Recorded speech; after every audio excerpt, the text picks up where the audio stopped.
You're listening to the Mind Your Business podcast, episode number 23.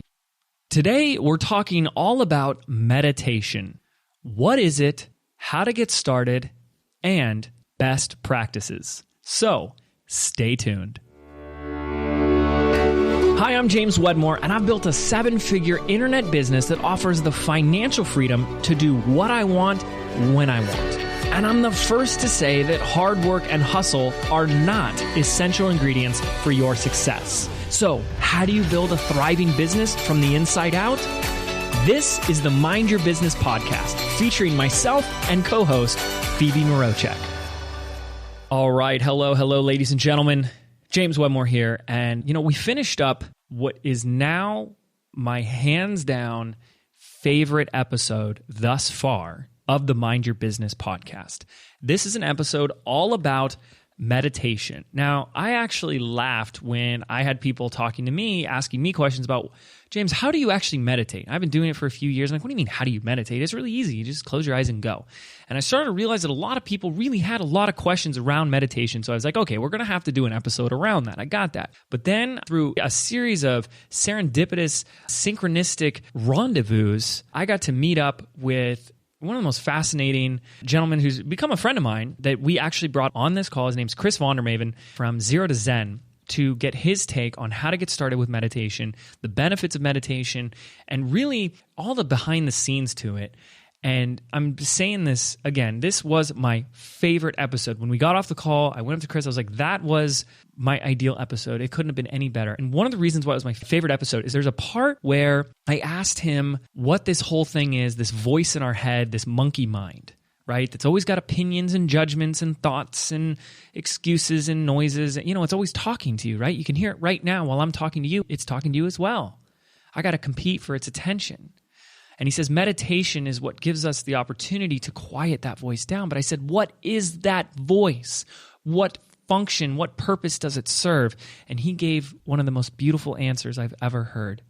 So this is now my favorite episode. I've already listened to it 3 times myself, and I invite you to pay close attention to this one. Listen to it a couple times. It was magical for me, and this is what my vision for what this podcast is meant to be all about. So I hope you do enjoy it, and we hope to have many more episodes like this. So without further ado, let's go ahead and play that interview.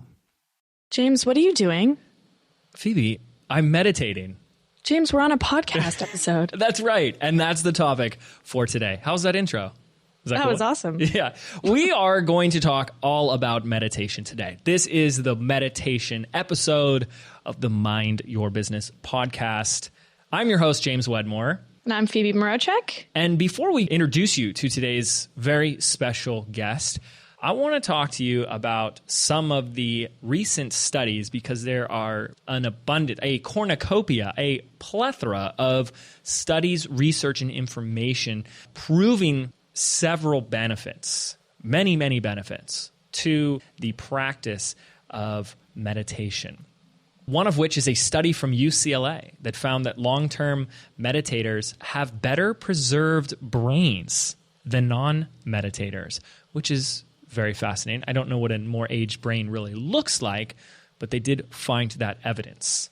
There was also a study done by Yale University that noted that meditation reduces activity in the brain's me center. And they described the me center as what they call DMN, or default mode network, which a lot of us might be familiar with, is what we call the monkey mind. And that is that voice in our head. And I know our special guest is going to start talking. We'll mention that monkey mind with us here today. Now, meditation has also been proven. This is a study done by Johns Hopkins that looked into the effects that meditation has on patients who are suffering from depression and the effect that it can have on that. There was a study done by Sarah Lazar and her team at Harvard that found that meditation can actually change the structure of the brain, which is very fascinating, which can improve learning and memory abilities. I always like that, to increase focus and the ability to learn, as well as another study that showed that meditation helps to improve concentration and attention. And another one, oh yes, we've got another, from the University of Massachusetts Center for Mindfulness, that proved that meditation helps to reduce anxiety, and more specifically, social anxiety. So a lot of benefits here. That's my case to be saying, hey, we should be meditating. So Phoebe, do you meditate? I do. I try to. And this is something that I'm going to ask our guest when we introduce him. But I have a hard time because my brain goes in a million different directions. So I find it really difficult. But when I feel like I actually have nailed it a couple times. And then I'll come out and be like, what time is it? How long was I meditating for? And that was an awesome feeling. But I will say I try really hard. I don't always succeed. But I'm hoping that that's part of the process. And I'm hoping that we can solve that one by the end of today's episode. So without further ado, I want to introduce someone who's become a very good friend of mine. We have a great story of how we connected, and that might come up in the episode, but he is the creator of Zero to Zen, Chris Mehden. Chris, you there? Hey, I'm here, James. Okay, not only are you here, but let's just be honest, you're in the other room.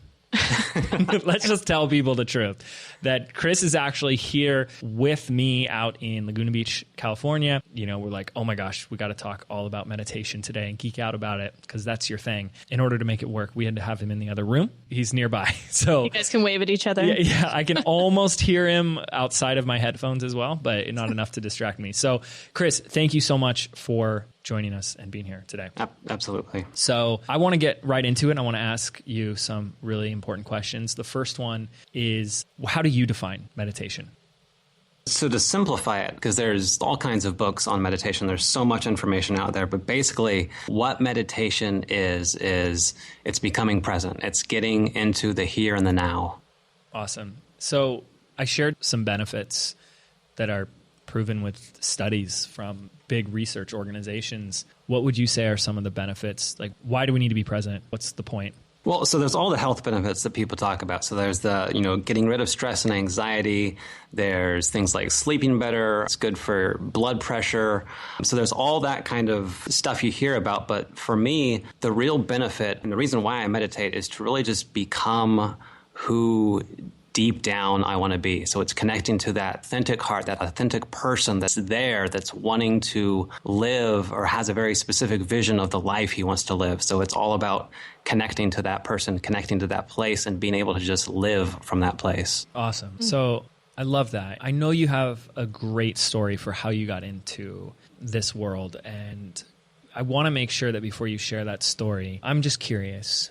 Before this story, was there a version of Chris that is like a totally antithesis to who you are now? Were you someone who was like suffered from any, like crippling anxiety or anything? Or is this just kind of how you've always been and you just were really interested in learning about it? There's definitely been an evolution over the years. I was definitely in a place of emotional turmoil at one point, really just trying to figure out who I was, what was my purpose, why am I going to college and doing this major that I hate, and what am I supposed to be doing? So yeah, there's definitely been lots of big changes. I used to be a very just almost crazy fundamentalist. So yeah, there's definitely been that change. Mm-hmm. Was there a moment, like a breaking point for you, that something just happened and you stumbled upon meditation? Is this something you've always been interested in? So for me, it was really just beginning to explore spirituality. When I started to do that, meditation automatically showed up in every path that I pursued in some form or another. So I've studied with medicine men, with shamans, with yogis, with all kinds of just amazing teachers. And in some form or another, they had some form of meditation. So that's kind of been constant through all my teachers and all my paths. Well, I definitely want to get into your story a little bit more here, if you don't mind sharing that with us. But I want to start by kind of sharing the story of how we connected, because I think it's a great story. And I'll share the short version of it. We actually kind of almost documented pieces of it on this podcast, because in an earlier episode, we talked about one of our big launches for a program that I offer called 48 Hour Film School. During that launch, back in the fall of 2015, we offered a scholarship, create a video, submit it, and we will personally fly somebody out to Laguna Beach, put them up in a hotel, and spend actually 2 days with them, coaching them on their business, filming their videos for them, editing them, and handing them back finished videos. And that was you. We picked you. For me, it was such a I don't want to call it a no-brainer. That was a very hard process to choose someone. But we chose a lot of runner-ups. But I think what was so great is that I loved what you were offering. I loved that I feel like you were just so in sync and aligned with what you're doing. You were very clear about what your message is. You're very clear about how you're serving your market and your audience. And, you know, it just happened to be about meditation. And then on top of that, I just love the name, Zero to Zen, which is so great. So we got to spend some time out in California. Phoebe, I'll tell you, when you came out here, you know, we're like, well, let's film videos at the beach. And we got to film like lifestyle footage of Chris. So let's film him like on the beach meditating. And it was like such a great experience. I was with my videographer, Jilly, and myself, and we were like all in this like calm Zen-like state. Like it's seriously like relaxation through osmosis. Like you hang around Chris and you're just kind of like, you chill out, you relax, you have a good time. And we're just like all sitting there watching the sunset together. And I'm like, man, this guy not only knows his stuff, but he's like walking the walk. Cool. I feel like you can hear it just in his voice, Chris. I can hear it. You know, you just seem very, I don't even know you. I haven't met you. I did see your video though. Yeah. And yeah, it's so funny. I can already feel your Zen-ness. Wow. And so the reason he's out here is because we were looking for people to support us during our next launch, and he reached out. And I'm like, of course you can come and hang out with me in California. So here he is. I just think it's so awesome. And I was like, wait a second, why are we not having you on the show? Here we are. So thank you again, Chris. I'm like so excited how this all unfolded. I know you shared your story with me already, but could you share the journey that you went on to really discover, you know, what you now teach? I guess my story began one day in college. And so to give you a little backstory, I'd grown up in a Christian church, and all the while I'm reading the Bible, I'm reading these stories about just this other kind of life. So there's these people who are, you know, having visions of angels. They're talking to God. They're seeing burning bushes. They're healing people, they're raising the dead. And there's just these people who had this just rich life of meaning and this connection to, if you want to call it God or to spirit. And I wanted that. I grew up in church and I was just so fascinated, so intrigued by the idea of that kind of life. And so I started looking for it. And of course, you know, growing up Baptist, I looked for it in the Bible. And I wasn't finding the how. Like, how do you do that? How do you have that kind of connection? And I wasn't finding it in church at the time. And so when it became time to go to college and begin going down this path that I could see, like you go to college, you get a job, you work for 40 years, you retire.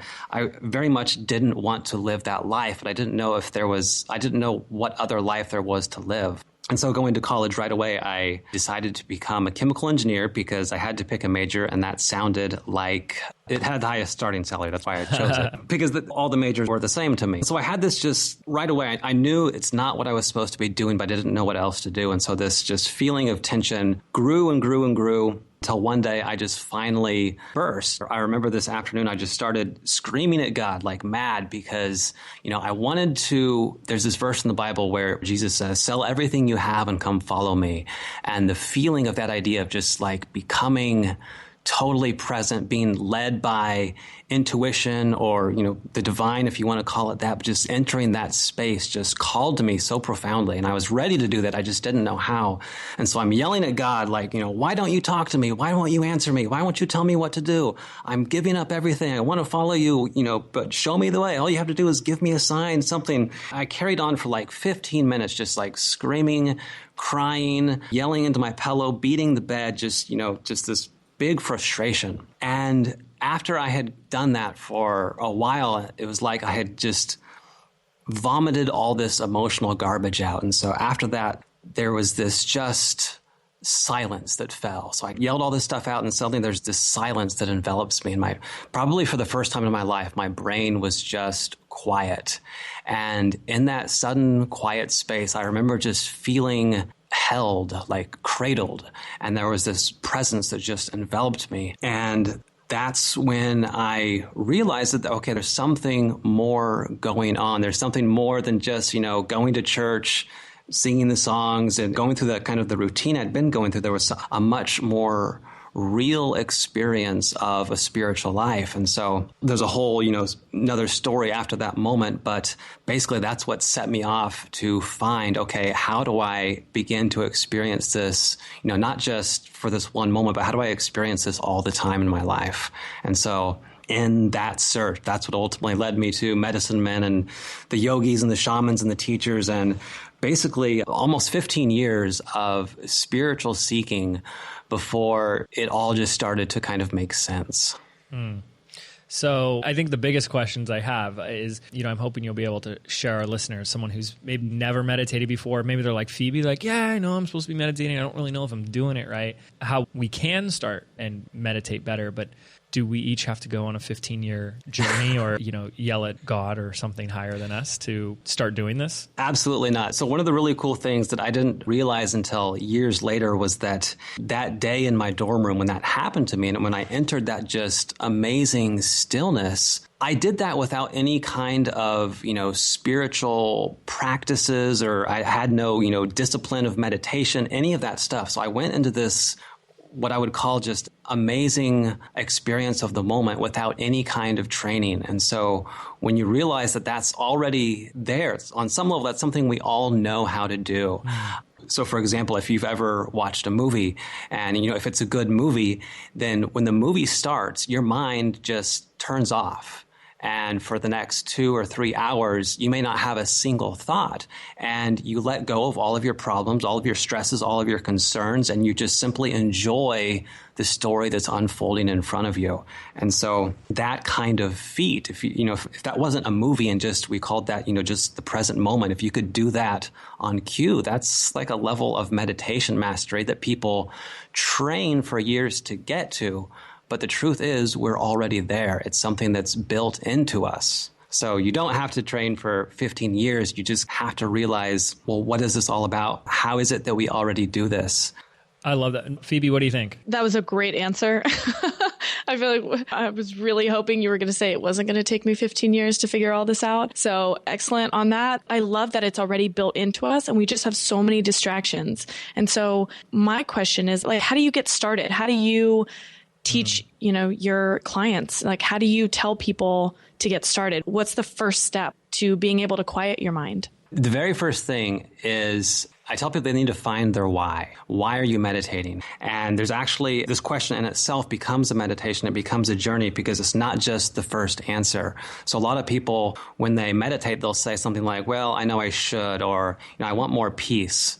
Now, if I were to say, hey, James or Phoebe, sit down and get more peace, then you're like, well, okay, what do I do? And so when people start meditating, they think they have to get peace, and that's as far as they've gotten. And it's very frustrating because you sit down, suddenly you start feeling uncomfortable. You may have weird feelings start coming up that are very much not peace or happiness. And so the experience turns you off. So when I tell people, you need to find your why, then this is how that goes. So your first answer is, okay, I want to find more peace. Okay, well, if you had more peace, what would that get you?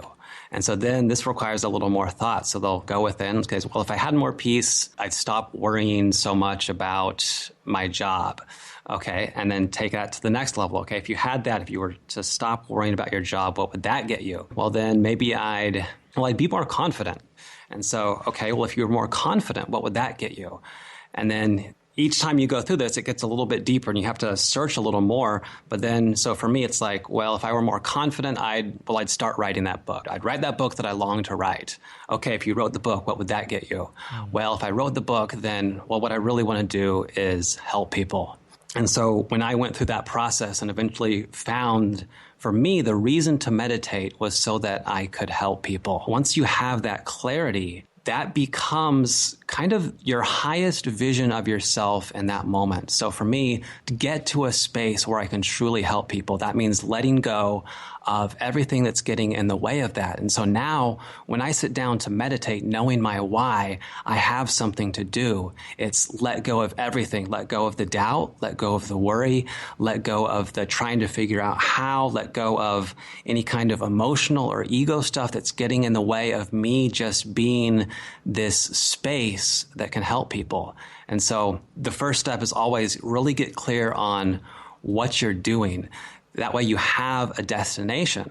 So you're not just sitting down kind of wondering what's going to happen. You're sitting down with an intention of getting to that just place where you are lit up, where you are present. And so when you find that final why, it may change as you go along. So for me, for a long time, I was meditating just to get to that place where I could be of service to people. And then eventually I discovered there was another level for me. And that was like, well, I really want to step into this mission of, can I help create, 1 million Gandhis on this planet? So that like really just, beyond just helping people, like bring that into the world. That became my why. So now when I meditate, I have that vision of becoming that person, and that pulls me even more into the present. It makes me release even more of the ego. And so I've been meditating with that for a while now, and I can already feel something beyond that I don't even know what it is, but I can feel, sort of that next level. But always find your why so that you have a destination to get to. I love that. And so what, you let your why kind of lead the meditation, and then at the end of the meditation, then what? Like, because that's obviously not, you're talking about that's the destination, but ultimately when you open your eyes again, you don't have 1 million Gandhis or, so what does that kind of pull you through? Probably the most important part is when you open your eyes, if you're doing eyes closed, once you connect to that place of beingness, once you're really feeling that loving power that you get through meditation, then you want to spend your next hour or your next 2 hours actually living from that space.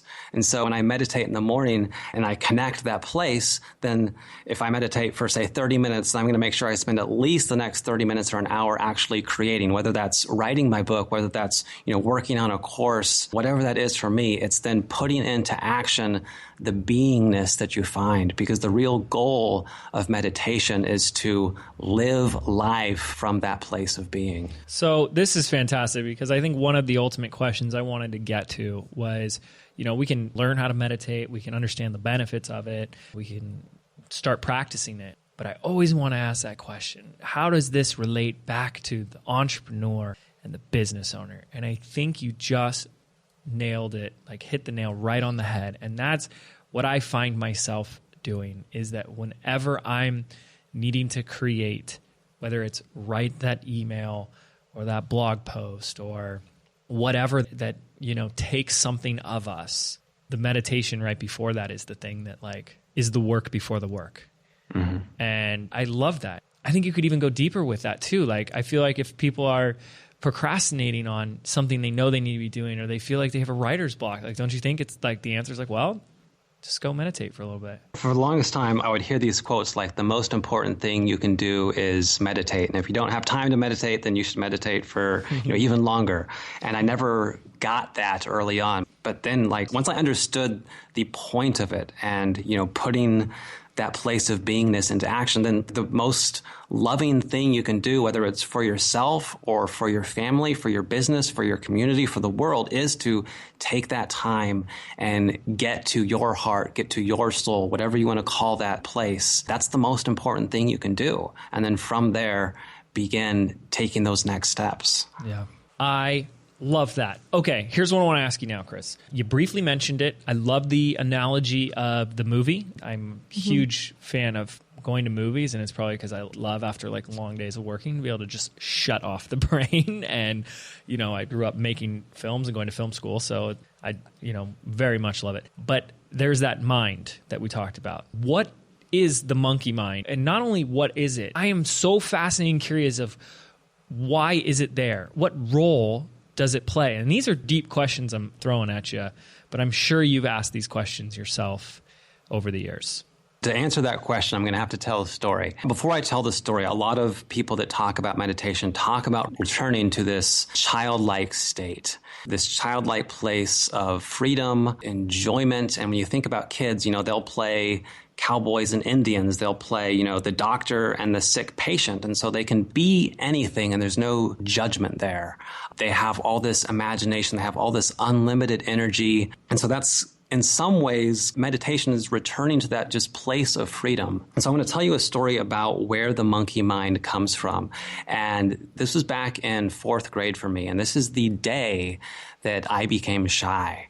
And so back in fourth grade, I was at a new school and I had just started realizing that there were girls. And there was this one girl in the class that I just had this massive crush on. And so, I kind of seen what other people did about girls. They wrote them notes or, that kind of stuff. So I had the idea, well, I'll write this girl a note and I'll include some kind of lollipop or something with it and leave it on her desk at recess. And so I did that. And was kind of, nervously excited, waiting for her to come in. And, in my mind, she was going to find the note and just be like, oh, I love you too. And it's going to be this amazing story. Instead, one of the guys in the class comes in and he finds the note and he reads it and then goes, oh, and reads it out loud to the whole class and makes this big production of, ha ha ha, look at Chris. He likes so-and-so, and goes through this whole thing. And so in that moment, I had a choice. I could have totally embraced the moment and been like, yes, I am the biggest dork. I like this girl. Yes, so what? This is who I am. Instead of doing that, instead of embracing the moment and letting it flow through me, I said no. And I just rejected the moment and said, well, guys are jerks and girls just don't understand me. And so by resisting that moment, by rejecting it, I separated myself from the moment. So before, in that childlike state, we're one with everything. And then there's moments in our life where we reject things and create separation.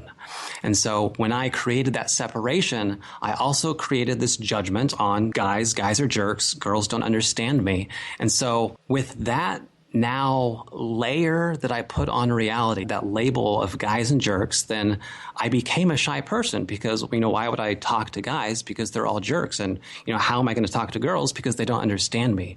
And this new reality, this reality in which I am now separate from, when you pull yourself out of, that innocence and joy of childhood, and then you sort of step out of the richness of that experience of life and go into a now much duller reality, then you're going to feel that. You're going to notice that. You're going to notice that something is wrong. And so in order to distract you from feeling that and noticing that something's wrong, suddenly this little voice appears and it says, oh, well, guys are jerks and girls, blah, blah, blah. And it starts talking to you. And so that's sort of where this monkey mind comes from. If something wasn't talking to you, distracting you, then you would feel that there is something wrong, and you would feel that there is something in your experience that you have been resisting. And so a lot of times when people start meditating and they let that mind get quiet, suddenly there's these feelings that they don't like that start coming up. And those are those resisted experiences, those resisted moments, those things that we've tried to separate ourselves from. When you quiet the mind and turn off the distractions, those come up and they want you to feel them. And they want you to feel them and just let them flow through you. And so that's ultimately the work that there is to do in meditation, is to simply feel what's in your space. Become present with whatever feelings, whatever sensations are there. So the process of meditation, sometimes you may cry. And if that happens, go with that. Be glad for that. Because every time one of those things comes up and you feel it, and then you let it go, and usually that process takes maybe 15 to 17 seconds where you have to go through one of those big emotional things. But then when you let that go, all of that childhood freedom and innocence is what is waiting for you on the other side of that. And so those sudden emotional uncomfortablenesses that the mind kind of judges, those are gold for you. When you meditate and you find those are just the golden moments, because when you release that, you're becoming a kid again. Wow. Oh, I love that. And just hearing you say that, I'm like reliving this experience that I had in Berlin over the summer, actually, where I was doing this meditation in a group setting and they had this music, and all of a sudden it was like my eyes just started overflowing. I was like, I don't really know what to do with this. And so I tried to suppress it, and I ended up talking to this guy who was there, and he was like, that's the worst thing you can do, because the next time it's just going to come out even more. The more you suppress it, the stronger it's going to come out at some point. And that was so the truth for me, because the next time I ended up doing the same group setting, it was just like, I couldn't really stop it. But in that moment, it was just such a I don't know, I guess a turning point where I could feel it coming up and I could feel it in my throat. And then all of a sudden it was like, oh no, here we go. But that was the moment that I could actually like process it and start to deal with it. You know, as you're talking about that, I'm like, oh my gosh, I so resonate with that. I know exactly what you're talking about. That was amazing. And I appreciate you sharing that. Yeah. So I want to play with this for a second and almost see like I'm like a kid trying to figure out a puzzle. So at the start of this call, you said meditation is a tool for becoming present. And now what you've said is that there's this thing that, you know, is that voice in your head, or maybe it's a committee of voices in your head that we call the monkey mind, that sounds like that is there because we, at some point in our life, were perhaps not present, or we resisted an experience and thus put some sort of meaning on the experience, like no one understands me. And then the monkey mind is there to protect that reality of no one understands me and shoot down anything else that might contradict that. Is that, are we kind of, am I saying it, just trying to look at it from another angle and kind of like use deductive reasoning on it? I mean, yeah, that's exactly it. There is sort of that presence that you have as a childhood before judgment, before all that other stuff. And then when we start putting those, you could also look at them as filters. I was now filtering people from who they really were to saying, oh no, you're a jerk, or you don't understand me. And so when you have those filters up, you're removed from what's truly there, what's truly present. So yeah, it's being able to let those go and become present again. And when that happens, then people stop being jerks, people stop misunderstanding you, and, you know, you just see people for who they are in that moment. So we all have a monkey mind though, right? I mean, Right. There's no way that people remain in this unless it's like Will Ferrell from the movie Elf. Like, I think that's a great example. Like, there's somebody, which I love that movie, of like, he didn't have this moment as a child where something bad happened. It wasn't until like he realized he was a human. But you know what I mean? That they juxtapose an adult playing in, you know, a harsh city like New York, and he's like, oh, look, you have the best coffee, and oh, look, candy canes. You know, so that happens to us at one point in our life, to everybody, I would assume, that we have these moments that color or filter our views of life. I don't want to get too far off from meditation because like, but this becomes my question, is that meditation frees you from that. It quiets the monkey mind. It gets you back to this place of presence, but you also were able to identify a moment in time, which was, you know, this punk kid, we're going to go beat him up for you, that was reading this love letter. Is there a way we do that? Like, how do we, like, do you recommend that? Do we all access that? What's your opinion on that? Or is it just like, no, you're cool. Don't worry about trying to remember every moment of your childhood. Just practice every day. You don't always remember where the feelings come from. So sometimes, I mean, just this morning, I was in my meditation, suddenly just felt this weird feeling of sadness. And so I felt sad for a moment and then let it go. And I have no idea what that was or where it came from. But as soon as I released it, I became a little more connected, a little more calm, a little more open. So. Well, can you just take me through that really quick then? So if you describe to me what it's like when you choose to feel and be present and not resist an emotion like sadness. Like, what are you doing differently versus how someone would totally suppress that? It's really just allowing. And so a lot of times when people talk about, you know, being present, they may say something like just being in the flow of things. So it's a being in the flow. And when you're in the flow, things tend to flow through you. And so as you begin to embody that state, naturally the stuff that you've been blocking down that's resisting that flow, if you start trying to, you know, connect to the flow, then those things start coming up. And so all I do is I feel what's happening in my body. And you just want to feel. You want to feel it bigger. Those little things of sadness, as soon as you feel that, you just let yourself really feel it. And then pretty soon it's gone. And so they just kind of automatically show up. When you get into that state of just allowing, they show up and then you feel them and then they go on their own. Yeah. There have been times for me, like as a guy, where you get choked up at a moment. Maybe it's just like, you know, an AT&T commercial or something, but, you know, don't judge me. And like, I feel myself, you know, you get the knot in your throat. You want to like not cry. You want to push that down. That would be an example of definitely suppressing an emotion, an unwanted emotion. Is that what we're talking about? Just so we keep this like really simple. Yeah, definitely. Yeah. So don't do that. Right. So like when Chelsea's insisting on watching The Notebook again, and I should just let it out. Just let it out, James. Oh God. She's going to hear this and be like, oh geez.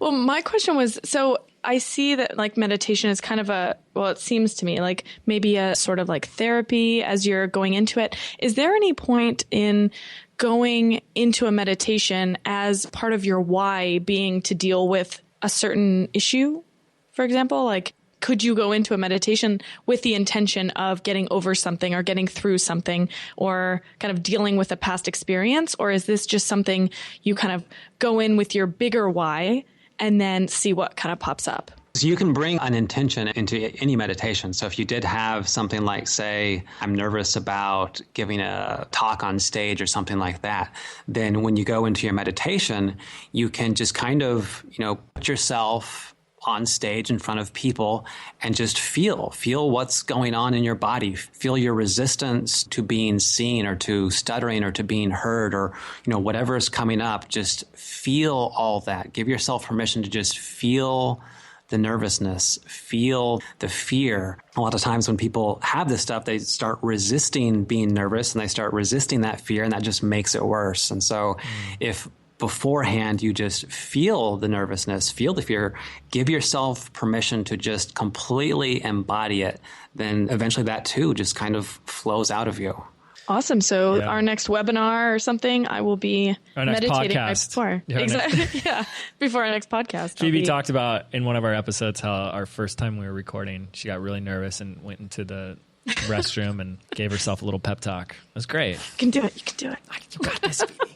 Power. Okay. So if you could give us a instruction manual for meditation, what are the steps? And we have to assume there are people here that have never done it, or at least consciously, intentionally done it.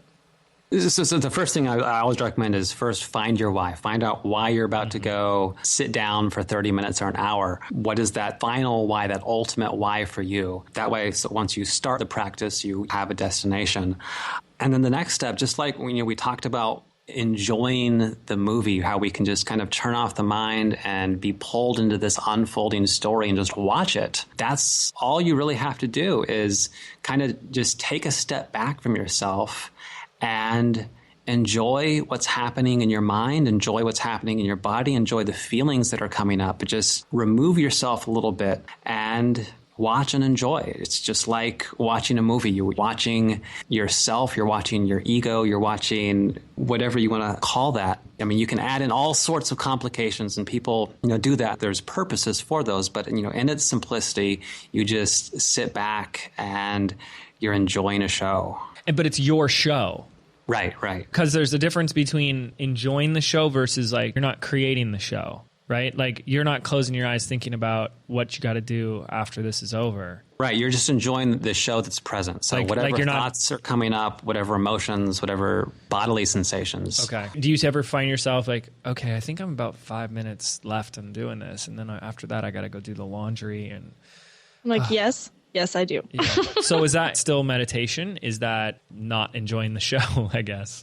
That's part of the show. So there's this part of you that's doing that stuff. And then you can also be this, part of you that's a little back from that, that's just watching you do that. And so, my mind will go off on tangents, and then I'll just realize, oh, that's my mind going off on a tangent. And then I'll come back to just being that space. So there has to be that like reset of awareness of looking at what you are saying or thinking about. You always just want to come back to being the space, or just being that person that's watching. Okay, so let me ask Phoebe this, because I feel like I totally get this, because I started meditating several years ago under the energy healer that I was learning Reiki from. I was able to work with somebody and do this in workshop and really get it. Does that make sense for you, Phoebe? Like, because I feel like in a way that it's something that you can't describe until you experience it. So I'm just trying to see if do you get that? So I hear you, and it makes a lot of sense. But I also, when I'm getting absorbed in, I'm like, yeah, definitely, I get it. Focus on your why and just let go of it. But at the same time, I'm starting to think about when I try to do it, what actually happens. Like I have tried with music, I've tried without music, I've tried these guided meditations, and the whole time I would say I've probably like really nailed it maybe 3 times. And I don't really know how to explain those 3 times because in those moments, it was like, it kind of seemed random. There wasn't something that I did that was so much different than the other times. But when I'm looking at it, it's like, okay, my brain is going, right, well, what time has it been 10 minutes? Has it been 20 minutes? Like, am I done with this? Or is it even working? Or like, what's going on? Or with the guided meditations, it's more like, God, that guy's voice is really irritating. Or like, oh, the beach music, I'm listening to the waves crashing and I just can't seem to like turn it off. So, if I'm looking at like real steps for a beginner, for someone who's never done this before, is there a way that you can, do you count backwards from 100 or do you, is there a certain way that you could kind of instruct me during my next practice, maybe this evening, for me to actually look at, okay, step 1, focus on my why, got that. Step 2, how do you kind of release and just let go? So I would just start with like just a moment. So right now, can you just sort of deliberately have a thought? Yes. Okay. And so once you've kind of observed that, yes, I can just have this thought, now can you enjoy yourself having that thought? Yes. Okay. And so that's all you have to do. You don't have to fight the thoughts. You don't have to try and turn off the thoughts. A lot of people think, I've got to like silence my monkey mind in order to meditate. But no, you're not. That's an effort that you're making to try and silence something. Meditation should be effortless. So you're just enjoying. So you're enjoying your mind. And as soon as you start enjoying your mind, then you've kind of stopped identifying with being the mind. And so you're connecting more to who you really are. Right. Okay. Because the way I see it, it's like, don't think about the elephant in the room or, don't think about the white buffalo or something. You're like, well, that's all I can think about, White and, buffalo. When you're just saying that right now, I'm like, I'm just trying to enjoy this present moment, which is, being on the call with you two and just really having a great time. This is something I've always wanted to do and all that. Like, is that what you're talking about? Having that thought and then just being present, being excited, and then moving on to the next one, or? Yeah. So one of the things that happens is if you have this, so first, if you have that thought of the elephant that you're trying to resist, then it's not going anywhere because what you resist persists. It's just going to stay there. But as soon as you start just enjoying it and accepting it, then on its own, it's just going to go away because now there's no resistance to it and it just kind of flows. Right. And so then maybe something else shows up and you just enjoy it. You don't fight it. You may notice that you're on a tangent. So just enjoy the fact that, whoa, I just went on this tangent. How cool is that? Then there's some sadness. Enjoy the sadness. You just had some sadness and it came up and it let go. And like, how cool is that? And then here's more thoughts.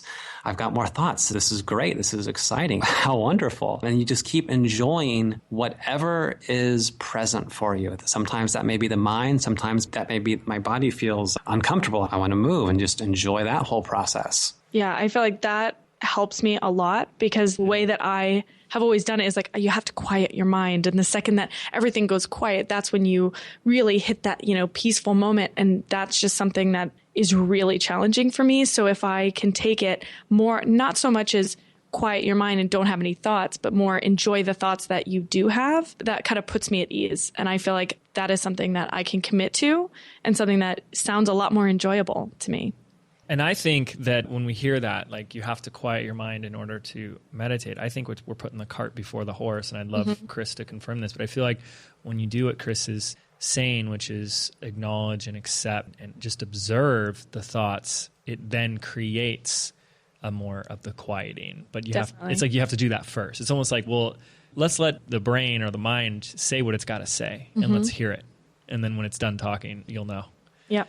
I don't know. Thoughts on that? Does that sound accurate? One of the cool things about like enjoying a movie is that when you're sitting down enjoying a movie, you're not going, okay, I've got to focus on this movie because my mind won't shut up and I've got so many problems and I'm, I've got to focus on the movie. You're not doing that, if it's a good movie, because by enjoying something, the mind automatically goes away.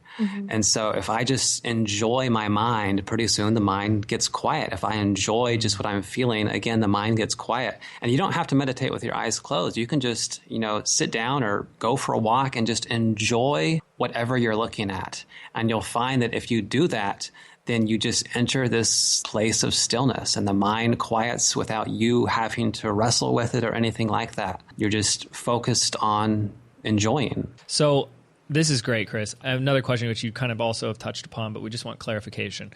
I have done meditations with mudras, affirmations, visualizations, with audios, with the binaural beats. You're saying, at the very least, just sit down comfortably and close your eyes and observe and enjoy. Yeah. Love it. Okay, let's get into some other of the practicals here. Like, how long do you suggest we meditate for? So for me, when I do it like a sitting practice, I find that 30 minutes is a really great place to start. So usually there's a 20-minute journey that I go through before like stuff really just starts to open up. So 30 minutes is a good place to start, but that's kind of where I'm at right now and what's working for me right now. And sometimes it may be shorter, sometimes it may be longer. If you are just starting out, you don't even have to start with sitting down and meditating. You could just start with, okay, I'm going to go for a walk, a 10-minute walk, and I'm just going to enjoy everything I see.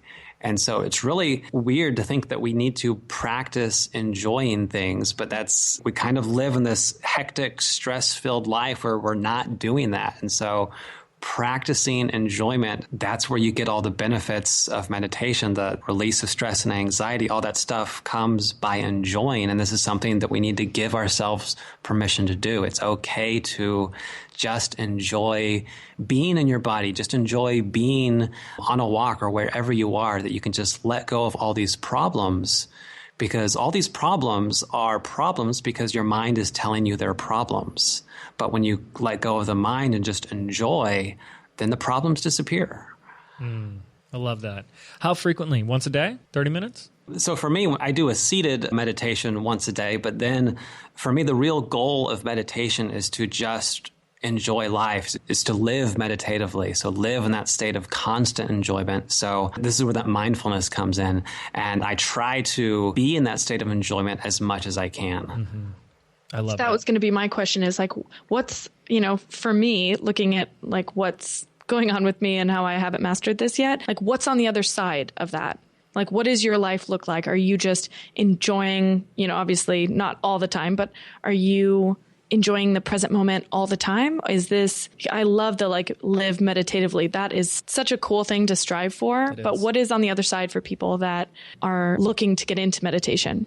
So the other side is that state of just loving being alive, loving being yourself, and ultimately loving everyone that you're around. So when you really just start embracing and allowing yourself to enjoy, the heart opens up and you just fall in love with everything. And it's love that gets better and better and stronger and stronger. And the more you enter that space, one of the things that I like to say is that the more present you become, the more powerful you become. Powerful not from this ego place, but from this heart place of just, I really can do anything. I really can live my calling. And so that's what's on the other side, is being able to just step into the fullness, the power, the love that you really are. I'd love to, chime in here too. I think that's great. I love that. And Phoebe, it's a really great question. I feel like I've been doing some form of meditation long enough that even on this call, and as Chris is giving a few of his cues on how you can kind of trigger that meditative state, I can see myself dropping into that. And my routine is usually 10 to 15 minutes as soon as I get up, sometimes before I'm even out of bed. And then once or twice throughout the day. Sometimes I take a big break in the middle of the day and go to the beach, and I'll either literally meditate on my surfboard out in the water or just on the sand 2 more times. And then meditative walks. I will find any excuse I can to go for at least a 10-minute walk, whether it's at home or around the office. But I will say that, speaking to what Chris is talking about as this sense of powerfulness, I mean, our entire premise of the podcast is that you don't need to hustle to have what you want, to be what you want, to reach your goals in life and business. And I think this is what we're talking about here. We work with a rather large team over here, and there are times where, most of the time, someone comes to me on my team with a problem, with a breakdown, with an issue.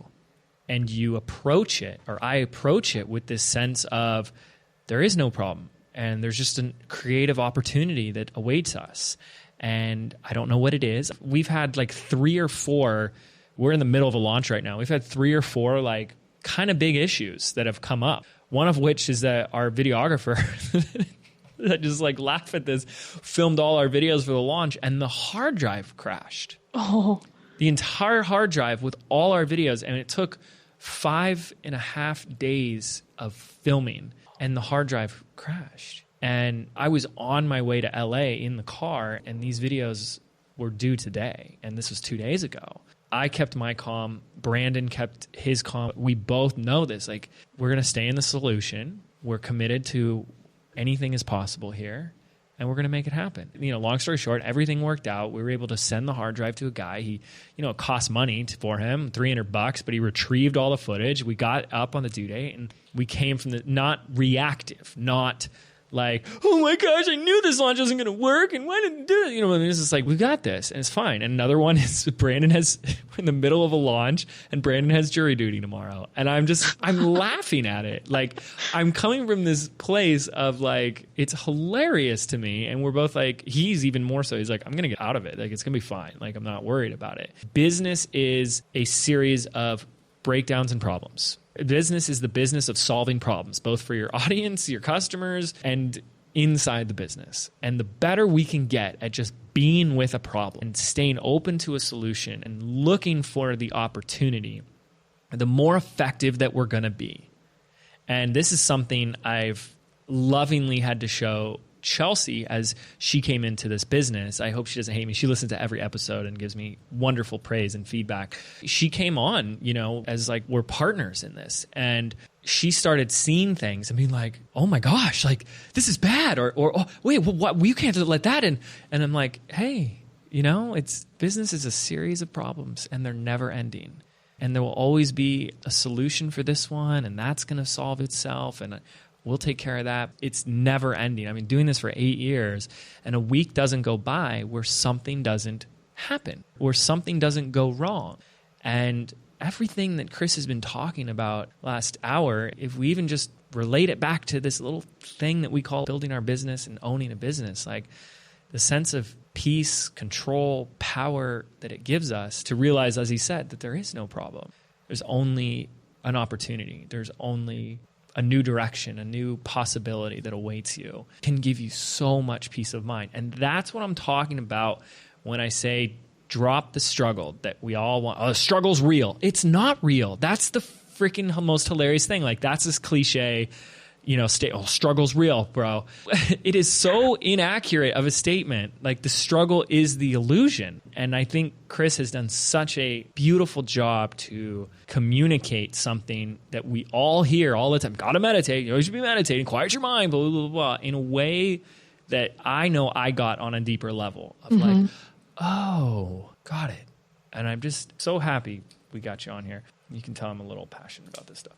Okay. So, all right. We asked how frequently, and how long. What time of day? Is the morning the best to kind of set that intention? Best time. For the way I do it, I like the morning best because you wake up, you connect to yourself, and then you do your work. You do the work that you're here to do. And so that's the first couple hours of your day. And then the rest of the day, like if you've done that, you know, for the first 2 hours, the rest of the day just feels amazing because you've gotten out what needed to get out. And so there's this lightness to the day. Of course, you can do it any time, but for me, I love doing it first thing in the morning. Mm-hmm. Let's put some more practical context in that, because I do this, and I love what you're saying here, Chris, because we had an episode on morning routines, and I said, you know, for me, meditation is a big part of it, even if it's meditating while driving my golf cart, which I don't recommend doing.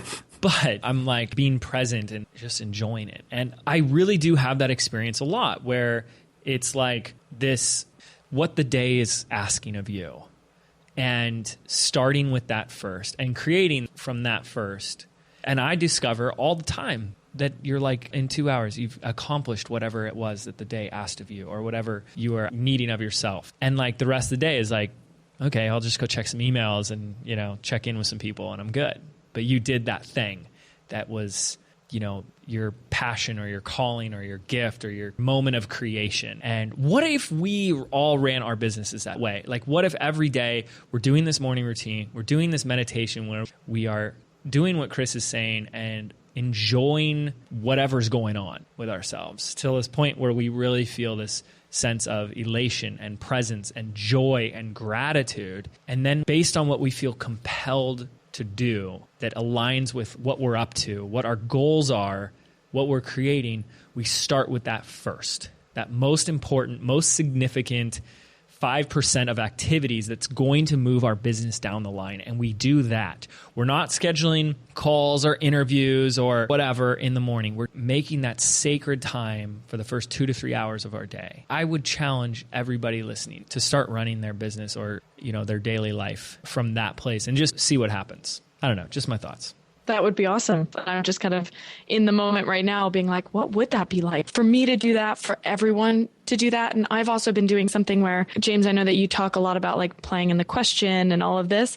And I have been setting an intention before I go to sleep just to see if I can get some answers. And so I don't know if that's a form of meditation while I'm sleeping. I don't know, maybe a different episode, but that's something that I've been working on. And I'm hoping to like wake up and like that's the first thing I've been doing for the past week is waking up and just start writing and see what comes of that. So if I could start now incorporating that in my morning routine and my visualizations and all of that, I feel like I would just be leading in a completely different way. Phoebe says she meditates every night for 8 hours. Hey, I mean, I win. I think I win. Game over. Every night for 8 to 12 hours. 12 hours? Who sleeps for 12 hours? This is fantastic. Chris, before I introduce our listeners to something of yours that I really want to encourage people to go through, do you have anything else that you feel like, do you have any other questions that you feel we should be asking you right now? I think you mentioned earlier on was, can you meditate with other people? One of the things I encourage people to do is when you really learn how to just be in that state of enjoyment, that you can actually really bring that to another person. And so you can actually have more effective meditations by meditating with one other person or with a group, where you are each just creating that stillness, that enjoyment, that presence, and people feel that. And so when you do that, even if it's just talking with someone, they feel that lifts them up. And so if they're doing that then to you, that lifts you up even further, which then allows you to lift them up even further. And so it becomes this feedback effect where you're just basically enlightening each other. So meditation in a group can be very powerful. And when you really just embody that living meditatively, you can take each other to new levels. So I did something called a Merkaba meditation. Have you heard of that? Merkaba. Oh, well, same thing. The guy who I did it with called it Merkaba. But yeah, and I was back to back with this girl, and I literally felt like we were bound together. It was the craziest experience. And so that was, I literally felt like what I would have felt like if I was on drugs. I think that's what everybody was comparing it to. And it was such an interesting experience. And I came out and I had no idea how long we had been doing this, but it was like all this breath work, and you could feel like the whole group. It felt like the energy was like pulsing, and we were all outside. It was really crazy, just a really cool experience. So when you're saying that it can enhance an experience, I feel like I would never have had that by myself, or I would never have known how to have that by myself. But it was really a really cool experience to have with all these people. That's awesome. Yeah, wow. Okay, so Chris, you have a program called Zero to Zen. Can you tell us a little bit about that and where we can get that? At zerotozenmeditation.com is where that is. But it's basically everything I've learned in meditation. I've just broken it down, simplified it, and it takes about an hour to go through. But it teaches you how do you really just drop into that state of presence. And once you're there, how do you begin to live that? And so it's very much the kind of stuff we're talking about, where you let go of the mind and you really just drop into your heart and connect to the moment. It's very easy. It's very simple. If you don't like the seated meditation style, then this is something that you can do all the time to begin to really just live that meditative life. I love it. And once again, the website is zerotozenmeditation.com. Beautiful. And I love the name, right? Zero to Zen. That's so good. That's so good. Chris, thank you. It has been such a pleasure to have you on the show and in the next room. So thank you so much, guys, gals, listeners. I highly encourage you to check zerotozenmeditation.com out. And obviously, if you guys are still listening, you found what Chris had to say. Pretty simple, yet profound. And that's usually what happens when, you can make a message as simple as he has here today. So thank you, Chris. Thank you, everybody, for listening. If you haven't left a review yet for us on iTunes, I would invite you to do so now. Share with us your thoughts and experience of the podcast. We are just getting started here at the Mind Your Business podcast. You can leave a review at jameswedmore.com/iTunes. Phoebe and I not only read every single one of those reviews, but it literally makes our day. So thank you to everyone who has. Until next time, I'm James Wedmore. I'm Phoebe Mroczek. And we'll talk to you soon. Take care. Are you frustrated that no matter how hard you hustle, no matter how much you get done in a day, you still feel like you have little results to show for it?